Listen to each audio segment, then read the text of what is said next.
The heavy velvet curtains in the quiet cafe booth could not muffle the world outside, nor could they absorb the tension that hung between the two figures seated within. Roman Volkov leaned across the small, polished table, his hands, usually so steady, now clasped tightly around his untouched espresso cup. His gaze, intense and pleading, was fixed on the woman opposite him. "Lydia, my dearest, I will ask my wife for a divorce today. I swear it to you," Roman implored, his voice a low, urgent rasp. "Only please do not be upset. Do not distress yourself. I desperately do not wish to quarrel with you." The woman, Lydia Morrow, looked wearily at the man sitting before her. Her eyes, a deep, sorrowful hazel, held a fatigue that seemed bone-deep, a weariness accumulated over countless similar conversations in similar dimly lit corners. She stirred her cooling tea with a slow, absent motion, the spoon making a soft, forlorn clink against the porcelain. "Roman, I am tired of hearing this. Do you understand? Every single time it is the same thing. We have been meeting like this for years now, not mere months. A decision must be made. If you do not intend to leave your wife, then simply say so. We will end this and that will be that. A clean break." "No. Do not speak like that," Roman insisted, his hand darting across the table as if to grasp hers, but stopping short, hovering in the space between them. "I love you profoundly. I made the decision long ago that I want to spend the remainder of my life with you. It is only circumstances, they have interfered, preventing me from bringing this matter to its logical conclusion." "Roman, I am not a teenager. You cannot drape horses over my ears," Lydia stated, her voice flat and resigned, using the old Russian proverb to underscore her point. She met his eyes squarely. "No matter how powerful the feelings might be, I will leave you." As she spoke, tears welled in her eyes, shimmering but not yet falling. It was painful and arduous to utter these words, but she saw no other path forward. The emotional limbo had become a prison. Seeing her tears, Roman's face contorted with a mix of guilt and desperation. "Lydia, please, do not act in haste. I promise you I will do it today. Or more accurately, I will say it today and then let come what may. You know I will be beside you. It will not be easy for either of us, of that I am certain, but we will manage. We will overcome it and finally become a proper family. A family that is what I want more than anything else in this world. Believe me," Lydia whispered, her defiance crumbling into a quiet yearning. "I do believe you," Roman murmured. He rose slightly from his seat, moved around the table, and firmly drew his beloved woman into an embrace right there in the booth. She did not resist, but her body felt stiff, unyielding. He held her tightly, smelling the familiar scent of her perfume, jasmine and vanilla, a scent that had once promised excitement and now spoke only of clandestine meetings and postponed dreams. She was right, he thought, a wave of grim determination washing over him. The time had come to set everything in its proper place. Continuing to vacillate between two women was no longer tenable. It was draining his soul and poisoning every moment of his life. The deception had become a second skin, one he was desperate to shed. Later that evening, Roman Volkov returned home at his usual late hour. The apartment was quiet, bathed in the soft blue glow of a television screen. His mother-in-law, Agnesa Ivanovna, was undoubtedly already asleep in her room, her presence a constant, gentle fixture in their household. His wife, Katerina, was lying on the large sectional sofa, wrapped in a knitted blanket, watching a Turkish serial. A steaming cup of tea sat on the side table beside her. He knew this scene by heart, every detail etched from countless repetitions over nearly 3 decades. The familiarity of it, once a comfort, now felt like a stage set where he was perpetually acting a part. "Good evening," he greeted his wife, his voice sounding strangely formal to his own ears as he hung his coat in the hallway closet. "You're late again today," Katerina said without looking away from the screen, her tone not accusatory, merely observational. "Was there a lot of work?" "Katia, we need to talk, seriously, and it must be today." Finally she turned her head. Her gaze was calm, appraising. "All right, let's talk. Would you like some tea? I can make you a fresh cup at least." "Thank you, but I've already eaten dinner. I don't need anything." Roman sat down on the sofa, not at the other end, but closer to her, creating an illusion of intimacy he knew he was about to shatter. He took a deep, steadying breath. Katerina, you and I have lived together for almost 30 years. We have two wonderful children. Thank God they are both settled and living happily abroad. You and I have traveled a difficult road, but we have always supported one another, always helped each other through. Katerina watched him attentively, as if studying every muscle, every micro-expression on his face. Her stillness was unnerving. Roman forced himself to continue, his eyes dropping to his own hands, now clenched in his lap. Right now, the feelings, they have faded. What remains is respect, a deep respect for you and for all we have built. But that is insufficient for a marriage to truly exist. It is not enough to sustain a family in the true sense of the word. You have another woman, Katerina Fedorovna stated. Her voice was absolutely tranquil, as if they were discussing the weather forecast or plans for the weekend. The directness of it stole the air from his lungs for a second. He had prepared for denial, for deflection, but not for this serene acknowledgement. He decided not to dissemble. Yes, he admitted, the word sounding stark and final in the quiet room. Our relationship, it has been going on in secret for more than a year, almost two now. We love each other, genuinely. This is not merely a game or a diversion. I did not want this to happen, but it seems everything has its beginning and its end. Are you happy with her? Katerina asked, her gaze never wavering. Yes, Roman answered, striving for maximum honesty, though the word felt like a betrayal in this context, in this room that held the artifacts of their shared life. Katerina fell silent, her expression unreadable. The quiet in the room became oppressive, a physical weight pressing down on Roman. What was this woman thinking? He could no longer decipher her if he ever truly could. Her composure was a fortress wall. Katya, I love another woman. For 2 years now. Let's get a divorce, he declared, injecting a confidence into his voice that he did not fully feel, as if by stating it firmly, he could make the ensuing pain somehow more manageable. As if hearing his unspoken thoughts, his wife spoke. All right, we will get a divorce. She paused, and a faint, sad smile touched her lips. You cannot be forced to be dear, as the saying goes. I will not claim I was entirely unprepared, but hearing the words, each one cuts me deeply, Roman, it cuts me to the quick. Katya, I beg you, let's not dissect this, because I cannot explain it, not really. I cannot explain how it all happened. I acted and then I hid. It is, in principle, a common, sordid situation. Roman waited for the storm, the tears, the recriminations, the shattered china. It did not come. Katerina simply nodded, as if accepting a business proposal. I will sign all the documents, without problems and without excessive conditions, but I have one request. What is it? Roman asked, a flicker of wary surprise crossing his features. My mother's birthday. I am asking you to initiate the entire procedure only after her jubilee. She turns 70. I do not want to darken her celebration with our disentanglement on such an important date. Roman felt a rush of relief mixed with shame. Agnesa Ivanovna had always been kind to him, more like a second mother than a mother-in-law. Yes, of course, agreed. I respect your mother deeply, so there are no questions there. But that is not all, Katerina continued, her voice still soft but firm. Roman's eyebrows shot up in surprise, and he looked at his wife, a new apprehension taking root. I want to create a festive mood for her in these months leading up to it. Let her believe for a little while longer that she is truly happy. The time ahead will be difficult enough for her. I want her to have this joy unblemished. And how do you propose to do that? Roman asked, a sinking feeling in his stomach. I am asking you in front of my mother not to show any of our problems. That is, to be a family filled with, or at least appearing filled with, affection and normalcy. If you wish to phrase it differently, we can call it playing at being the ideal family. Katya, he began, but she gently cut him off.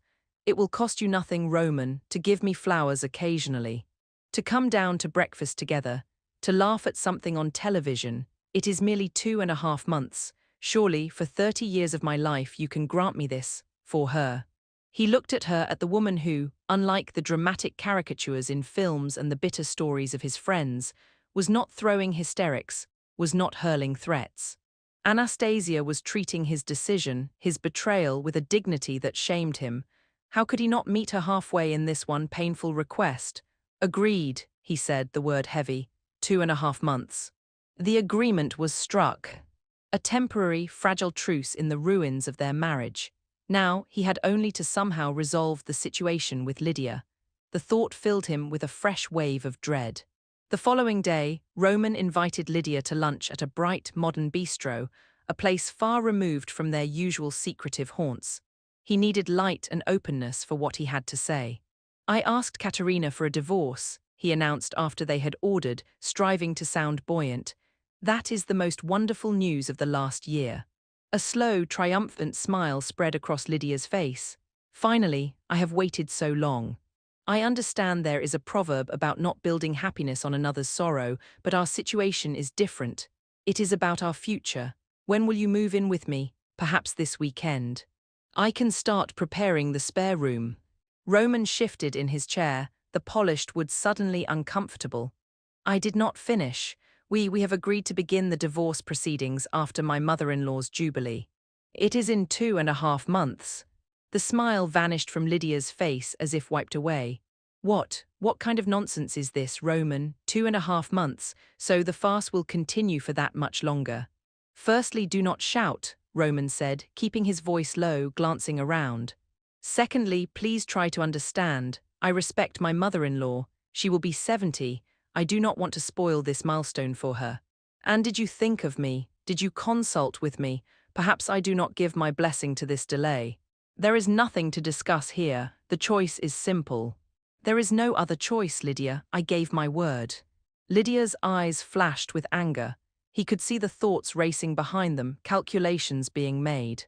Then oddly the anger seemed to recede, replaced by a cold, steely resolve.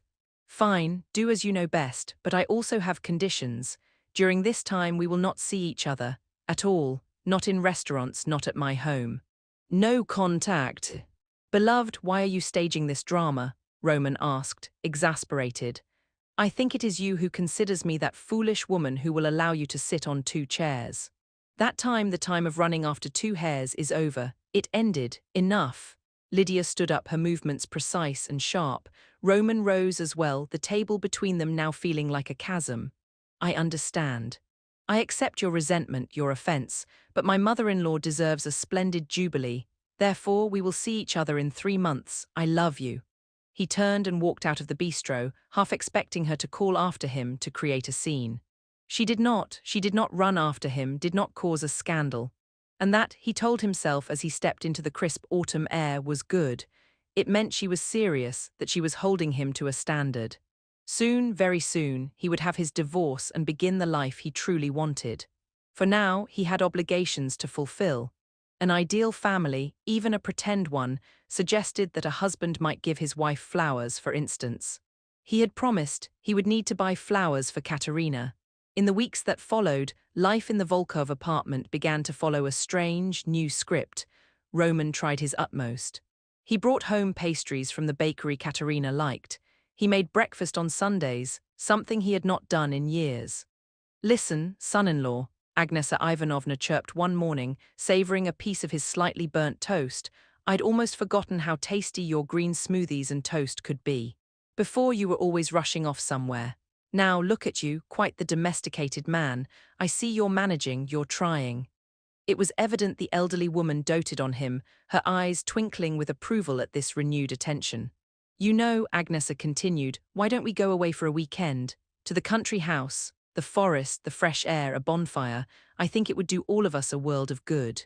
I support the general's proposition, Katerina said with a light laugh, wrapping an arm around her mother's shoulders. Later, in the kitchen as they cleaned up, Roman leaned close to Katerina and whispered, his voice tight, Listen, just do not attempt to use these cheap tricks. It will not work. My decision has not changed. Katerina did not answer. She merely offered a calm, enigmatic smile, which Roman found far more disconcerting than any argument. Her compliance was unnerving. Well, it should be fun, a change of scenery. We'll go, Roman agreed, surprising himself. And so they went. Unnoticeably to himself, Roman began to think of Lydia less and less. Previously, he could not imagine a day without speaking to her, at least by telephone. Now, a month had passed without contact, then a second. And life continued. A certain lightness even appeared, an easing of a constant, low-grade tension he had lived with for years. It was as if he had returned to himself, to a simpler version of his life. What was this feeling? He did not dare examine it too closely. "Roman, could you put the soup in the refrigerator, please? I think I'll go and lie down for a bit." Katerina's voice was faint. He turned from the sink. "Listen, you look rather pale. Is everything all right?" He felt a sudden, unwarranted spike of concern. "Yes, yes, don't worry, everything's—" She did not finish. Her eyes fluttered and she crumpled to the floor in a faint. "Katia." "Katia," Roman was at her side in an instant, kneeling, patting her cheeks lightly. "Katia, can you hear me?" She came to almost immediately, blinking up at the ceiling, then at his worried face. "I'm all right, everything's fine. Just a dizzy spell, my blood pressure must have dropped." "You're white as a sheet, this isn't normal, we're going to the hospital right now." "Don't panic," she attempted a smile, but it was weak, unconvincing. "I tell you what, you'll be a hero if you help me up and get me to the sofa." Without another thought, Roman slid his arms under her and lifted her, carrying her to the living room sofa as if she weighed nothing. He was struck by how frail she felt. "Lie down and rest, you've clearly overworked yourself, too much strain." "We mustn't strain our nerves," Katerina said, trying to turn it into a joke, but it fell flat. "I don't believe you," Roman said firmly. He fetched a blanket, tucked it around her and turned off the main light, leaving only a lamp glowing in the corner. He spent the evening in the armchair nearby, pretending to watch television, his eyes constantly darting to her still form on the sofa. In the week that followed, Roman's attentiveness towards his wife evolved from a performed duty into something resembling sincere care. The memory of her fainting spell haunted him. "I don't like how you look. There's an unhealthy pallor about you. Let's see a doctor, I'm asking you, Katia." "Roman, you should focus on the Jubilee. There are only 2 weeks left and we have nothing prepared." "You needn't worry about that, that's my responsibility. I've taken it on completely." "Well, that's excellent, that's the main thing. I'll just go and lie down for a little while, rest." She moved towards the bedroom, her steps slower than usual. Roman began to worry in earnest. A gnawing, formless anxiety took hold in his chest. His phone rang, the screen flashing with Lydia's name. He stared at it for a long moment before answering. "I see you've enjoyed your time without me." Lydia's voice was cool, sharp. "Have I understood your silence correctly? 2 months, and you haven't even called once." "Lydia, I'm begging you, now is not the time."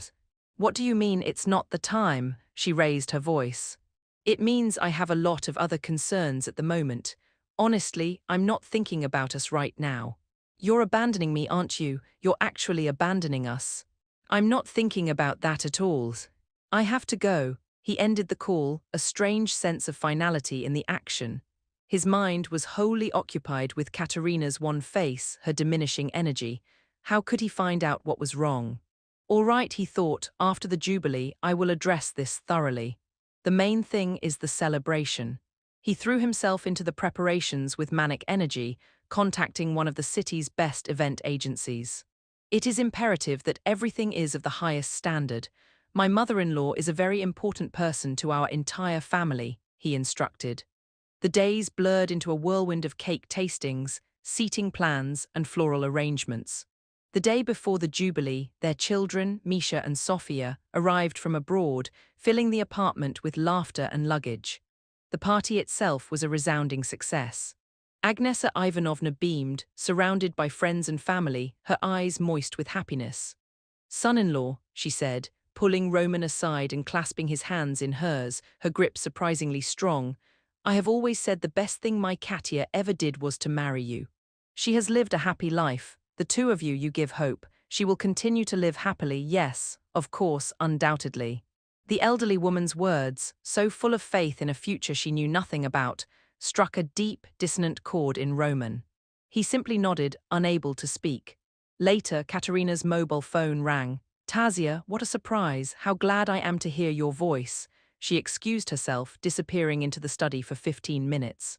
When she returned, she announced, "Please, don't be offended, everyone, but I need to dash over to my friend's place. She's had a bit of a crisis." "Absolutely not," Roman said, his voice brooking no argument. "You and I are going for a full medical examination tomorrow. I do not like your appearance." You are as white as a bedsheet. This cannot continue. We will get to the bottom of this. After we visit Tazia, I promise, Katerina countered. We will go to the doctor first. I promise I will let you go to Tazia's afterwards. I will even drive you there myself. Roman's worry was sincere, a solid, growing mass in his gut. He realized with a jolt that he did not want to be with Lydia anymore. He could not even conceive of what he would say to her. But he would deal with that later. All his thoughts were now for Katerina. He had loved this woman always. He had simply failed to realize it, lost in a fog of midlife fantasy and escapism. A delusion, a wandering from reality, a betrayal of himself and of her. How could he have ever thought it could end any other way? No. Now the primary task was to fix this, to mend what he had broken, to care for her. I am making an appointment for you for tomorrow, Roman stated, leaving no room for discussion. All right, Katerina yielded, offering him that same calm, gentle smile. Tomorrow morning. The next morning, Roman could not find his wife at the breakfast table. Mama, where is Katia? At the store. No, son, she went to Tazia's. Very early. But I asked, Roman began, a flare of frustration and fear igniting within him. First the examination, I don't like her condition, the constant faintness, the weakness. Katerina called that same evening. Her voice sounded thin but steady over the line. Do not worry about me, everything is fine, and know that I love all of you very, very much. You have always been the most important and precious man in my life. The words filled Roman with a profound, aching warmth, but the underlying worry did not abate. He could not sleep that night, pacing the living room floor. His mother-in-law found him there in the pre-dawn gloom. Son, everything will be as it should be, even if it should be otherwise. She looked at him, her old eyes filled with a knowing, bottomless sadness, and gazed off into a distant point only she could see. A cold dread began to crystallize in Roman's heart. In the afternoon, the landline telephone rang, its shrill tones slicing through the quiet apartment. Roman answered. Mr. Volkov, this is the 3rd Regional Hospital calling. Your wife, Katerina Fedorovna Volkova, underwent a scheduled operation today for the removal of a tumor from her brain. We regret to inform you that we were unable to save her. Our deepest condolences. The world tilted. The receiver slipped from his numb fingers, clattering against the side table. He did not understand. A scheduled operation, a tumor. He stumbled back into the living room. Agnesa Ivanovna was sitting on the sofa, her face buried in her hands, her shoulders shaking with silent, terrible sobs. She knew, she had known even before the phone rang. Mama, you knew. Roman's voice was a broken whisper. Yes, son. I knew, but Katia begged me not to tell you. She did not state the reason, but I understood. How, Mama, this is impossible. I am not ready to lose her. No, not this, please, I beg you. The dam broke. The grief, the guilt, the staggering, unthinkable finality of it crashed over him. I love her. I didn't get to tell her how much I love her. Roman Volkov, a man who prided himself on his composure, collapsed into the armchair and began to weep, great, ragged sobs that tore from his chest. Maybe she had not heard the words in time, but she must have felt it, he thought desperately. She must have known in those last weeks. The elderly woman, her own face ravaged by loss, reached out a trembling hand and placed it over his. We assume, but God disposes, she whispered, the old proverb a scant comfort in the face of such devastation. She could not stop her own tears. No, I wanted to love her, but it was too late, he choked out, the truth of it a blade twisting in his soul. It was all too late. Agnesa Ivanovna reached for a framed photograph of her daughter from the side table.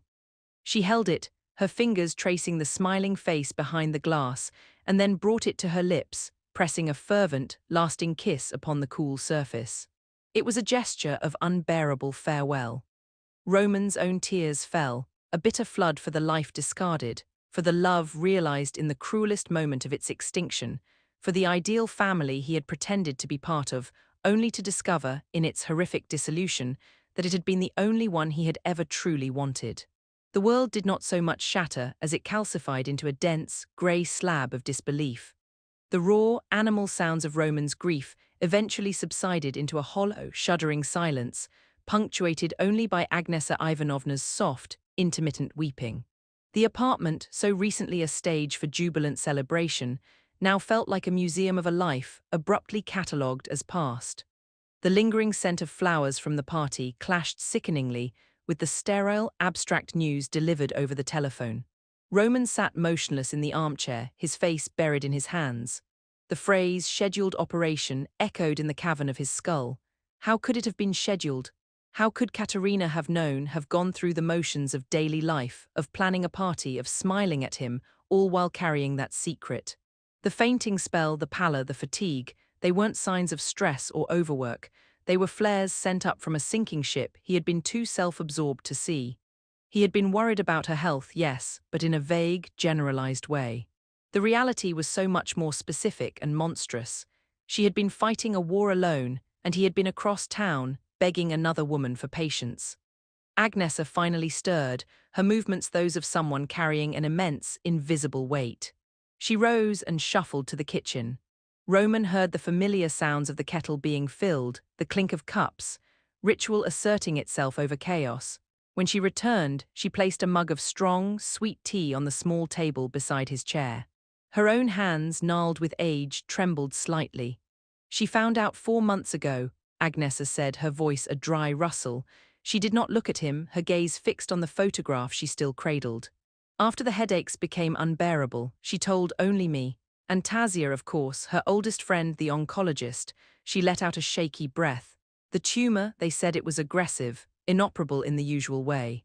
The procedure they suggested was a last resort, high risk.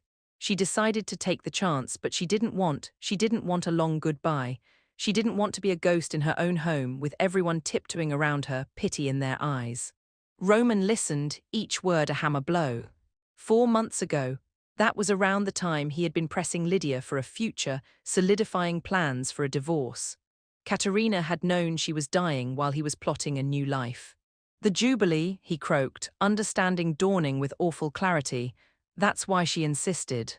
Yes, Agnesa nodded, a tear tracing its way down the deep groove of her cheek. She wanted one last perfect thing for me.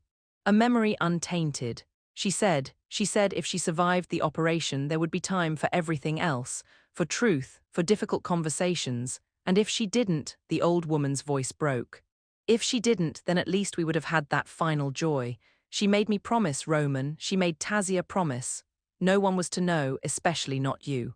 Especially not me, the phrase was a lance. Why? Why would she shut me out like that?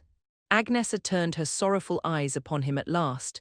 There was no accusation in them, only a profound and weary sadness. She said you had enough on your mind, that you were elsewhere. She didn't want to be a burden born out of obligation. She wanted to spare you the performance of a deathbed vigil. Let him have his freedom a little longer, she told me. Until it's real. I think part of her hoped until the very end that you might choose to come back, not because you had to, but because you wanted to. The party, this family play, it was her final test. And her final gift to you as well. Roman felt as if the floor had given way. Her final test. And what had he done? He had performed his role, initially with resentment, then with growing, genuine concern, but always with the exit door of the divorce and Lydia firmly in his mind. He had passed her test by failing it utterly. He had been present in body, even in growing affection, but his heart had still been claimed elsewhere. And she had known, she had seen it all. I am a fool, he whispered, the words thick with self-loathing. A blind, selfish fool. Agnesa did not contradict him, she simply sipped her tea. The silence that followed was not hostile, it was the silence of a shared, unbearable truth. Practicalities, grim and necessary, began to encroach. Roman made the call to Misha and Sofia. Hearing their father's voice break as he delivered the news, hearing the stunned silence followed by choked sobs across the international line, was a fresh hell. He called the hospital back, speaking to a kindly but detached administrator, arranging for the release of the body. The words mortuary and death certificate felt alien in his mouth. Throughout it all, Lydia was a persistent, buzzing thought at the edge of his consciousness. He had silenced her call and she had not tried again. Their last conversation hung between them, her cold ultimatum, his distracted dismissal. The 3-month deadline she had imposed was now irrelevant, rendered grotesque by tragedy. He had to tell her. The thought filled him with a nauseating weariness. How could he possibly explain this cataclysm? It would sound like a lie, a pathetic, melodramatic excuse for his withdrawal. 2 days later, the children arrived, their faces pale with shock and grief. Sofia, who looked so much like her mother, fell into Agnes's arms and wept. Misha, always more reserved, clasped Roman's shoulder, his grip painfully tight, his eyes red-rimmed. The family gathered not as a pretend unit, but as a real, shattered one, bound now by loss. The funeral was a quiet, somber affair. Katerina's friends, many of whom Roman had not seen in years, approached him with tears and murmured condolences. Tasia, a tall, severe-looking woman with intelligent eyes, sought him out. She shook his hand, her grip firm. "She talked about you constantly, Roman," Tasia said, her voice low and direct. "Until the very end, she loved you, she just wanted you to be happy. In her own way, this was her trying to ensure it." There was no malice in her statement, only a stark recitation of fact that cut deeper than any reproach. As they stood by the graveside, a sleek black car pulled up at a discreet distance. Roman, his mind dulled by grief, barely registered it, but as the small group began to disperse, he saw a figure leaning against the car, watching. Lydia. She wore a simple, dark dress, her face obscured by large sunglasses. Their eyes met across the damp grass. She did not wave, did not make any move to approach. She simply stood there, a silent, elegant witness to the consequence of choices. Then she got back into the car and drove away. Her presence felt like an intrusion from another universe, one whose rules and dramas now seemed absurdly trivial. That evening, after the grim post-funeral gathering had ended and the children had retired, exhausted, to their old rooms, Roman found himself alone in the study. He poured a measure of whiskey, not tasting it. He knew he had to call her. He could not let her find out from a newspaper notice or through some distant acquaintance. She answered on the second ring. "Roman." Her voice was flat, guarded. "Lydia, you were at the cemetery." I read the notice. I thought it might be some cruel joke, is it?" "No, it's not a joke." He took a ragged breath. "Katerina is dead. She had a brain tumor she'd known for months. She died during an operation the day after her mother's party." The silence on the other end was absolute. He could imagine her processing this, her sharp mind sifting through the implications, testing the story for flaws. "My God," she finally breathed, and the ice in her tone cracked, revealing a sliver of genuine shock. "Roman, I don't know what to say. That's horrific." "Yes," he agreed, the simplicity of the word encompassing everything. Another pause. He could feel the shift, the recalibration. Her next question was inevitable, the cornerstone of their entire relationship now exposed to this new, blinding light. "So, what happens now, with us?" The question hung in the air. Now his wife was dead. Now the divorce he had sought was irrelevant. Now the path to a life with Lydia was technically clear, unobstructed by a living spouse. And the thought of it filled him with nothing but a profound, soul-deep revulsion. The idea of stepping from his wife's graveside into Lydia's arms felt not like liberation, but like the final, most grotesque betrayal. "Lydia," he began, his voice steady but hollow, "there is no us now." "There can't be." "What are you saying?" The shock in her voice was now tinged with a rising anger. "After all this, after all the waiting, the promises, this changes things. Yes, it's a tragedy, but it removes the last obstacle, doesn't it?"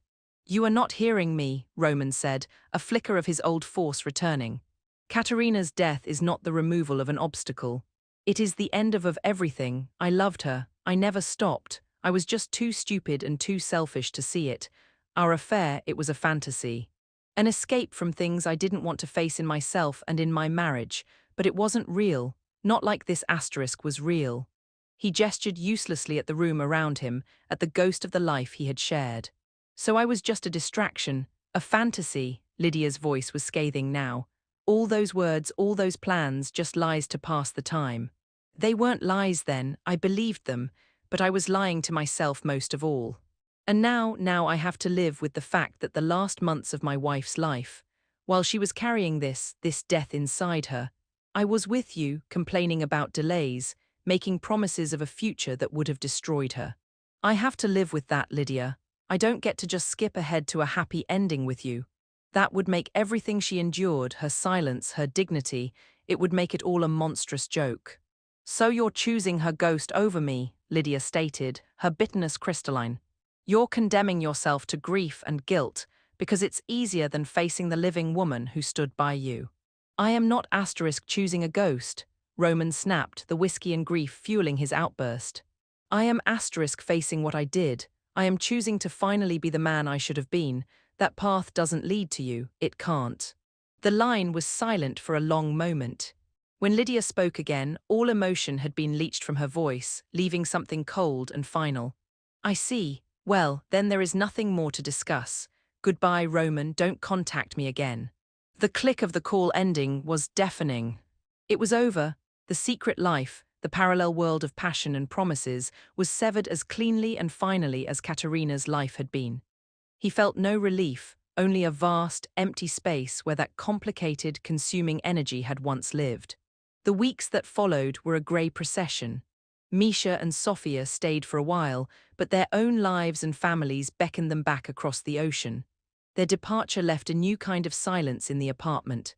Agnesa Ivanovna aged visibly, the spark of mischief that had enlivened her during the Jubilee preparations now utterly extinguished. She moved through the rooms like a shadow. Roman tried to return to work, but his focus was shattered. He would sit at his desk, staring at spreadsheets, and see Katerina's pale face as she fell. He would be in a meeting and remember the scent of her perfume on the morning of the party. Grief was not a single, sharp pain. It was a low-grade, constant fever, a disorientation that made the familiar world seem alien. One evening, he found Agnesa sitting at the kitchen table, a large, ornate wooden box in front of her. It was one he recognized from the top of Katerina's wardrobe. "She left this for you," Agnesa said, pushing it toward him. "She gave it to me the morning she went to the hospital. She said to wait a month after everything. Then to give it to you." Roman's heart thudded against his ribs. He took the box to the study. It was not locked. Inside, he found not mementos of their life together, but of hers, diaries from her youth before they'd met. A bundle of letters from her university friends, a pressed flower from her mother's garden, and a single, sealed envelope with his name written in her elegant script.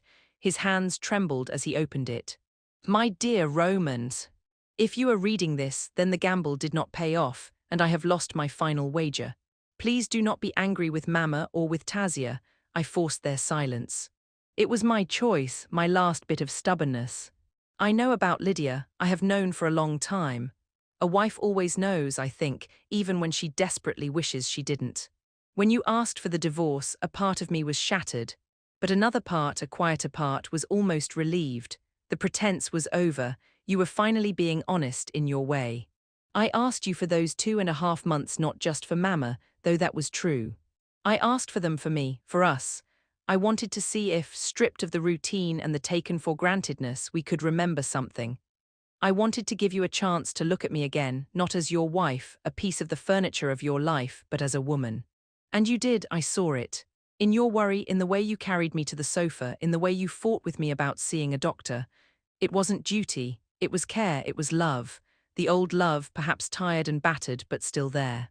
And that was the gift I needed. That was the truth I could take with me. Do not torment yourself. Life is too complex, and people are too flawed for simple stories of heroes and villains. You sought something you felt was missing. I understand that. I failed to give it to you, lost as I was in my own roles of mother, daughter, wife. We drifted. It happens. My only regret is the time we wasted in that quiet drift. My illness made everything terribly, painfully clear. The petty grievances, the silent dinners, the distance, none of it mattered. Only the love mattered. And we had it, Roman, we built a life, a family on it. That is not nothing. That is everything.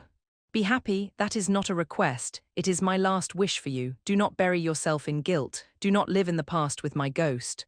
Live. Be the man I saw in those last weeks. The caring one, the present one. Forgive yourself. And when you are ready, open your heart again. You have so much love to give, do not let it wither in regret. I have loved you since I was a girl. I love you still. Yours always. Katia. Roman wept. He wept for the woman who had loved him with such devastating clarity and generosity. He wept for his own blindness. He wept with a grief that was now mixed with a strange, aching gratitude. She had absolved him, not of his actions, but of the need to be destroyed by them. She had seen his faltering steps back toward her and had counted them as enough. The letter did not magically heal him. The guilt remained, a constant companion, but now it had a counterweight, her forgiveness, posthumous and profound.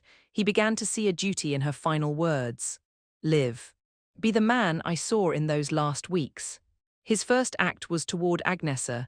He could not let her wither away in this apartment of memories. Mama, he said one morning, using the affectionate term for the first time since Katerina's death. We can't stay here, it's swallowing us whole. Let's go to the dacha, for a while just the two of us. She looked at him, her old eyes searching his face. She saw the determination there, the faint echo of the son-in-law who had organized her jubilee. She nodded slowly. Yes, the forest, the quiet, it would be good. They left the city behind. At the country house, time moved differently.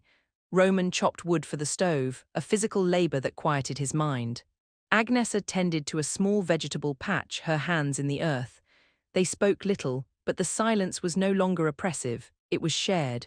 They were two survivors on a raft navigating a vast sea of loss. One afternoon, while clearing out a shed, Roman found an old sketchbook of Katerina's from their early years. Flipping through it, he found not just landscapes, but drawings of him, asleep on this very porch, reading a book, laughing. She had seen him, truly seen him, and captured it with a tenderness that took his breath away. He had never known she'd done this. He showed it to Agnesa. She touched the pages gently. She was always watching you, she said softly. You were her favorite subject. As the leaves began to turn, Roman felt a shift within himself. The sharpest edge of the pain had dulled, becoming a permanent, bearable ache, a testament to love, not just to loss. He thought of Lydia rarely now, and when he did, it was with a distant pity. She had been a character in a story he was no longer living. He knew he could not hide at the dacha forever. He had a life to reassemble, not the old one, but something new, built on the ruins with the materials Katerina had left him, honesty, forgiveness, and the imperative to live. He returned to the city occasionally to manage affairs. On one such trip, he was walking through a park when he saw a woman sitting on a bench feeding pigeons. It was not anyone he knew, but something about her posture, the quiet concentration, reminded him of Katerina in a gentle, unhaunting way. He did not approach her. He simply observed for a moment, feeling not a sting of betrayal, but a faint, tentative flicker of something else. The recognition that the world was still populated with people living their lives, and that one day, perhaps, his life might connect with another's again. Not to replace what was lost, but to honor it by continuing forward. Back at the dacha, he told Agnesa he was thinking of selling the city apartment. It was too large, too full of echoes. Perhaps they could find a smaller place, or she could stay here permanently if she wished, and he would find a flat nearby. You should do what feels right, son, she said, patting his hand. You have to build your own peace. He was trying. Every day he was trying. The man who had run between two women, desperate for a fantasy future, was gone. In his place was a man who had been broken by truth and was slowly, painstakingly, putting himself back together, guided by the words of a woman who had loved him enough to set him free, even in death. The story was not ended. It was just beginning again, on a different, more difficult and more honest path. The first snow came to the dacha, a silent, thick blanket that hushed the already quiet world. It marked a full season since Katerina's death, a temporal milestone that felt both insignificant and profound. Roman Volkov stood on the porch, watching the flakes spiral down, a cup of bitter morning coffee steaming in his hand. Agnesa Ivanovna was inside, the soft crackle of the wood stove and the faint sound of a radio news bulletin drifting through the door. This shared exile had become their new normal, a life pared down to essentials, to the rhythm of chopping wood, preparing simple meals, and the heavy, shared silence of remembrance. Katerina's letter, now creased from being read and reread, lived in the drawer of the nightstand by his bed. It was both a balm and a mirror, reflecting his failings with one hand while offering absolution with the other. Be the man I saw in those last weeks. The directive was clear, but its application in the empty expanse of daily life remained elusive. Who was that man? He was attentive, present, he cared without resentment. He could be that for Agnesa, and he was, in his clumsy, grieving way. But for himself, the future she urged him toward was a blank, white field, much like the one stretching before him now. The idea of selling the city apartment solidified from a thought into a plan. It was the physical anchor of his old life, the stage for his deceit and her lonely suffering. Letting it go felt like the next necessary step, a severing of the cord to a past he could neither change nor bear to inhabit. He mentioned it to Agnesa over a lunch of soup and dark bread. "The realtor is coming next week to take photographs and list it," he said, watching her reaction. She nodded slowly, stirring her soup. "It's a good plan, too many rooms for ghosts." She looked up at him, her eyes clouded with the cataract of age and sorrow. "But where will you go, Roman? You cannot live here in the woods forever. You are still a young man." The question startled him. Young, he felt ancient, wearied to his bones. But she was right, he was only 55. The prospect of decades stretching ahead, defined solely by loss and caretaking, was suddenly terrifying. "I don't know," he admitted, the honesty feeling raw. "Perhaps a small flat nearby." "To be close to you." "Pa," she waved a dismissive hand, a faint echo of her old spirit. "I do not need a nursemaid. I have my friends in the village, the garden in the spring. You need a life in the city. Work." "People." "Work," he repeated the word as if it were in a foreign language. His architectural firm had managed in his absence, his junior partners capably steering projects. The thought of returning to the sleek office, to the buzz of meetings about stress loads and facade materials, felt absurd. How could he concern himself with the skeletons of buildings when the architecture of his own life had collapsed? Yet a week later, he found himself back in the city, standing in the echoing silence of the apartment. The realtor, a brisk woman in a sharp suit, moved through the rooms, commenting on light and square footage. Roman followed her, seeing not a home but a museum exhibit, domestic life circa 30 years. Here was the sofa where Katerina watched her serials. There was the dining table where they'd celebrated the children's achievements. The kitchen where he'd made her tea that final night. Every surface was a memory, now curated for strangers. As the realtor photographed the master bedroom, Roman slipped into the study. This had been his sanctum, the place where he'd taken clandestine calls from Lydia. The guilt here was more potent. He began emptying the desk, a task he'd avoided. Mostly it was old paperwork, obsolete project files. In the bottom drawer, tucked behind a stack of financial documents, his fingers brushed against a small velvet box. His breath hitched. It was not Lydia's. He had never given her jewelry. He opened it. Inside, on a bed of faded white silk, lay a simple, elegant pendant, a single pearl on a delicate silver chain. It was not extravagant, but it was of beautiful quality. A gift. For Katerina, he had bought it for their 25th anniversary, a lifetime ago. He had planned a romantic dinner meant to rekindle something. Then a major client crisis had erupted, demanding he fly to Frankfurt. He'd cancelled the dinner, thrown the unwrapped box into this drawer in a moment of frustration, and promised to make it up to her. He never had. The crisis passed, other distractions arose, and the pendant, like his intention, was forgotten. He held the cool pearl in his palm. It was a perfect, solid metaphor for every missed opportunity, every postponed kindness, every time work or selfishness or inertia had won over love. He had failed to give her this small token, just as he had failed to give her his full attention, his fidelity, his presence in her final crisis. The pain was acute, a fresh wound layered over the old. He pocketed the box. He could not leave it behind. The listing went live. Roman returned to the dacha, the pendant box a heavy secret in his coat. He did not mention it to Agnesa. Some shames were too private to share. Winter deepened, a period of hibernation. Roman's only regular forays into the world were to the local village store and the post office. It was on one such trip that he saw the notice pinned to the community board, slightly curled at the edges. Volunteers needed. Historical Society Archive Digitization Project. No experience necessary, training provided. Preserve our local history. He stood reading it, the wind nipping at his ears. No experience necessary. That suited him. Preserve history, the opposite of running from it. An activity that demanded focus but not the creative passion he felt utterly drained of. It was quiet, solitary work, he imagined. It felt like a possible next step, a small, manageable commitment to being in the world. He called the number. A woman with a cheerful, no-nonsense voice explained the project. Sorting, cataloguing, and scanning decades of photographs, letters, and documents from the region's past. They worked 2 days a week in a back room of the village library. He started the following Wednesday. The archive room was a comforting clutter of cardboard boxes and the faint, dusty smell of old paper. The project was run by Elizaveta Petrovna, a retired history teacher in her 70s with a fierce devotion to the past and a keen, appraising eye.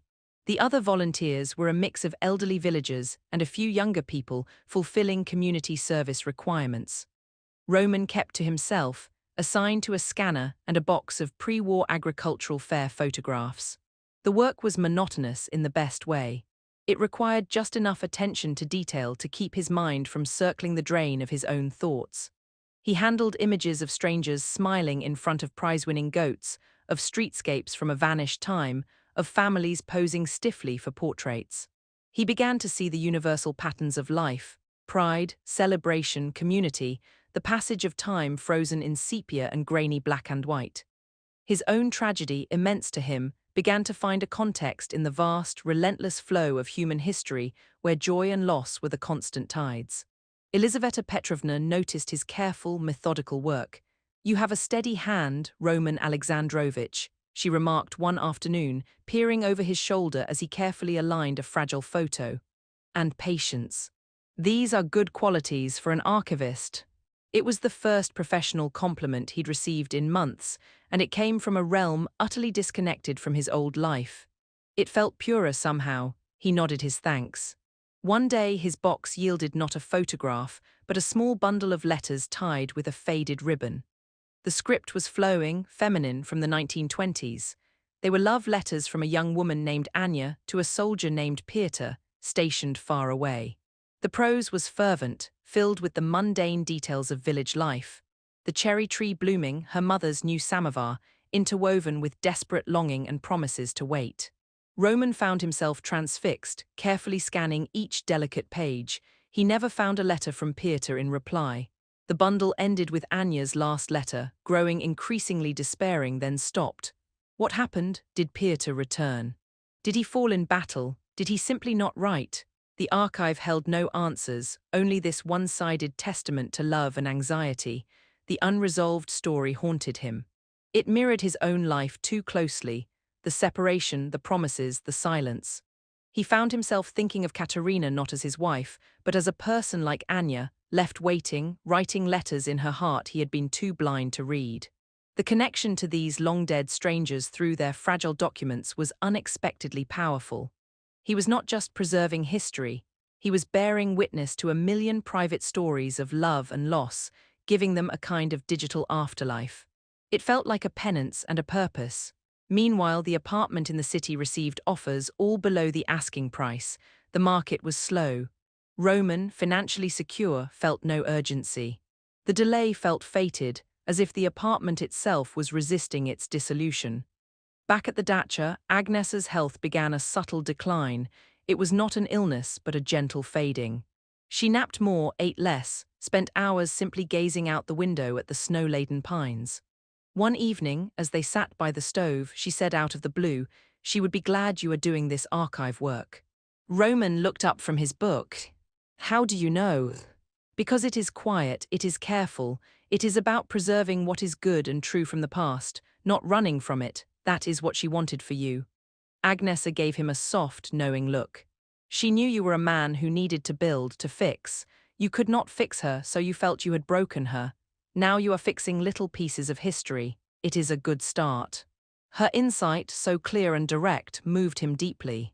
She saw him perhaps more clearly than anyone ever had, save Katerina herself. Spring arrived with a slow thaw. The world turned to mud, then to a vibrant, hopeful green. Roman's days fell into a new rhythm. 2 days at the archive, the rest tending to the dacha and Agnesa. He started a small repair project on the porch, the physical labor a satisfying counterpoint to the delicate archival work. He was, in a small way, building and preserving. One sunny afternoon, his mobile phone rang with an unknown city number. It was the head of his former firm. "Roman, forgive the intrusion. I know this is a difficult time. But we have a situation. The Mariinsky Cultural Center project, the restoration of the old theater wing. You were the lead architect, you know the original blueprints and the soul of that building inside out. The contractor is running into unforeseen structural issues, the client is panicking, and our team is hitting walls. We need your eyes, just a consultation, a few days. As a personal favor to me." Roman listened, the professional part of his brain, long dormant, flickering to life. The Mariinsky project was dear to him. It was about restoring beauty, not just erecting something new. He had fought to preserve certain original features against budget-conscious clients. He knew its soul, as his colleague put it. He looked out at Agnesa, dozing in a sunbeam on the porch swing, wrapped in a shawl. "Live. Be the man I saw in those last weeks." That man had been a caretaker, but he had also been a competent professional, a problem solver. Could he integrate the two? "I can come for 2 days," he heard himself say. "As a consultant only." The city, when he returned, felt both familiar and alien. He went straight to the construction site, not the office. The sound of jackhammers and the smell of concrete dust were visceral. The project manager, a young man named Alexei, greeted him with palpable relief. For 2 intense days, Roman pored over plans, climbed scaffolding, pointed out where original load-bearing walls had been compromised by careless modern interventions. He spoke with quiet authority. His suggestions were practical, rooted in deep knowledge. It felt good. It felt like using a muscle he'd forgotten he had, and the muscle, while stiff, still worked. On the evening of the second day, exhausted but oddly fulfilled, he went to the apartment to check on it before driving back to the dacha. The emptiness was still there, but it felt less accusatory. He was here as a visitor, not a prisoner. As he was about to leave, the doorbell rang. Standing in the hallway was Lydia. Time seemed to buckle. She looked older, thinner, her beauty hardened into something sharp and wary. She wore an expensive coat, but her eyes held a tired desperation he'd never seen before. "Roman," she said, her voice was flat. "Lydia, how did you get in?" "The concierge remembers me, from before." "I told him it was urgent." She didn't smile. "Can I come in, or are you afraid the ghost will disapprove?"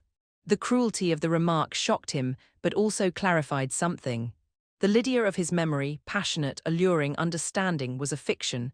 This was the real woman, wounded, bitter, and capable of spite. He stepped back, allowing her entry. She walked in, her eyes sweeping the barren rooms. "Selling it, I see." Wiping the slate clean. "What do you want, Lydia?" He remained standing by the door. She turned to face him, crossing her arms. "I want to understand." "No, that's not true. I need to understand. I read about her death. A tumor. A tragic, terrible thing, but it's been months, and I hear nothing from you. You discard me over the phone, then vanish into the woods. I deserved more than that, Roman. After everything." He felt a surge of old guilt, but it was tempered now by a stronger sense of self-preservation. "You told me not to contact you again. I was respecting your wishes, and what more was there to say?" "I said it all." "You said you were choosing a ghost," she fired back, her composure cracking. "You called what we had a fantasy. Were you lying then, or are you lying to yourself now? Do you really think this performance of grief and isolation is what she would have wanted? To have you wither away as some kind of penance?" "This isn't a performance," he said, his voice low and steady, "and it's not about what she wanted. Not entirely. It's about who I am now, who I became because of her and because of you and because of my own choices. The man who was with you, he doesn't exist anymore, Lydia. He died with her." "So you're dead too," she sneered, but the anger was fading into a bleak hopelessness. "No," he said, surprising himself with the conviction in his own voice. "I'm finally alive. I'm feeling the consequences of my actions. I'm trying to live honestly without hiding, without running to the next comforting illusion. That path has nothing to offer you. You wanted a man who would leave his wife for you. That man is gone. I am sorry for the pain I caused you. I am. But I cannot heal you. I can barely heal myself." She stared at him, her eyes searching his face for any trace of the old Roman, the one who would reach for her, beg for her patience, promise her a future. She found none. The man before her was quieter, sadder, but grounded in a way that made him impervious to her drama. The fight went out of her shoulders slumped. All that time wasted. "I don't believe that," he said gently, "a painful, misguided one, but it led me here. And you will write your next chapter, but it won't be with me." She gave a short, bitter laugh, so certain. She walked past him to the door, pausing with her hand on the knob. Without looking back, she said, "Goodbye, Roman, for real this time." He listened to the sound of her heels receding down the hallway. This final meeting felt less like a wound and more like the removal of a splinter that had festered too long. The door was closed, literally and figuratively. He drove back to the dacha under a blanket of stars. The confrontation had drained him, but also left him feeling lighter, resolved. When he arrived, he found Agnesa awake, waiting for him in the kitchen with tea. "You saw her," Agnesa stated, not asked. He was beyond being surprised by her perception. "Yes, she came to the apartment." And it's finished. Completely." Agnesa nodded, satisfied. "Good, now the past is truly past, only the future is left." The future, it still felt like an abstract concept. But a few days later, the future presented a concrete, if small, opportunity. Elizaveta Petrovna, at the archive, asked if he would be interested in giving a short talk to the local historical society about the digitization process, and showing some of the more interesting finds, like the Anya letters. "People should see what we are saving," she said, public speaking. The idea sent a chill of dread through him. The old Roman would have declined, citing work pressures. The new man, the one trying to step forward, hesitated, then heard Katerina's voice. "You have so much love to give." This wasn't about love, but it was about sharing, about contributing to a community that had given him a refuge. It was a step out of isolation. "I'll do it," he said, his mouth dry. The night of the talk, the village hall was half full of elderly residents and a few curious younger faces. Roman stood at a small podium, his palms sweaty. He spoke simply, without the architectural jargon of his old professional presentations. He talked about the importance of preserving everyday history, of the stories hidden in boxes. He projected scanned images. The prize goats, the vanished streets, and finally, a few lines from Anya's letters, her longing leaping across a century. He did not mention his own story, but he felt it there, vibrating beneath the surface, connecting him to this long-dead woman. When he finished, there was warm, appreciative applause. An old man came up to him afterward, his eyes wet. "My grandmother was named Anya," he said. "She waited 3 years for my grandfather to return from the war." He did. "Thank you for remembering." In that moment, Roman felt a jolt of connection so powerful it left him breathless. This was not building a structure, but it was building meaning. It was taking fragments of the past and making them whole for the present. It was, in its own way, an act of love. Later that week, a full-price offer came in on the apartment. He accepted without hesitation. The sale would finalize in a month. The proceeds felt less like money and more like liberated capital for a life yet to be designed. He spent more time at the dacha, the arrival of true spring demanding work in the garden. He planted flowers that Katerina had liked, peonies, lilies of the valley. He repaired the fence. He built a proper bench under the old birch tree where Agnesa liked to sit. One evening, as the sun set in a blaze of orange and purple, he joined her on the new bench. The air was sweet with the scent of damp earth and blossoms. They sat in companionable silence for a long time. "Mama," he said, using the term that now felt natural, earned, "when the apartment sale is done, I think I will look for a place here in the village, a small house. I'll keep working at the archive.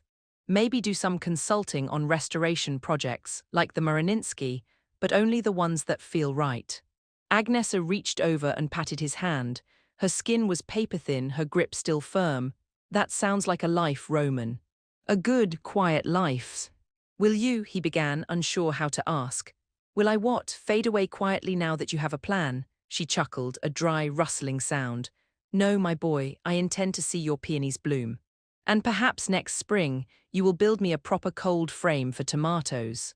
He laughed, a genuine, unburdened sound that felt strange and wonderful in his throat. "It's a deal." He looked out over the land, the darkening silhouette of the forest against the twilight sky. The grief was still there, a part of him now like the scar from a deep wound, but it was no longer the whole of him. He had a purpose, small but true. He had a family in the form of this tough, loving old woman. He had made peace with his ghosts, both the one he mourned and the one he had tried to become with Lydia. He thought of Katerina's letter, tucked away, be happy. He was not happy, not yet, but he was no longer drowning. He was building, slowly and carefully, on a new foundation, one of honesty, service, and quiet remembrance. The man who had rushed between two women, desperate for a fantasy, was gone. In his place was a man who could sit in the stillness of a spring evening, feel the weight of his past, and yet still look toward a future with a fragile but genuine sense of hope. The story of Roman and Katerina was ended. But Roman's story, forged in the crucible of that ending, was quietly, steadfastly beginning anew.